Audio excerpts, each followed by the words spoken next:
لا تتوتر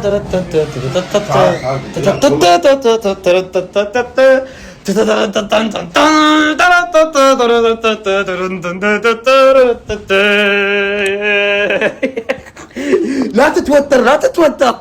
الفريق متوتر حاليا لان تقريبا في 5 لقوا المفاتيح. انا عكسهم بالضبط. انا قاعد يلا يا جماعه والله الوضع شلون لقوا يا اخي شلون لقوا. قاعد امثل لهم التوتر ولكن الحقيقه كملوا القوا يا جماعه القوا كلكم تلاقوا. ايه ما يصير يا جماعه. شنو الاعمال بدا البث شلون لقوا 5؟ لا حول ولا قوه. عدنا من جديد يا الله من زمان مر سنة آخر سنة من زمان عدنا من جديد. أنت جديد أنت إيش جابك أنت جديد أنت والله انا الوحيد اللي جديد. أنت جديد أما الشاشات كلها نفس الشيء البي سي هذا من بن باز الكيبورد نفسه الماوس نفسه السماعات نفسه مكانه صار شوية أصغر اليوم بإذن الله 51 اوه في شاشات ورا بعد. عدنا من جديد.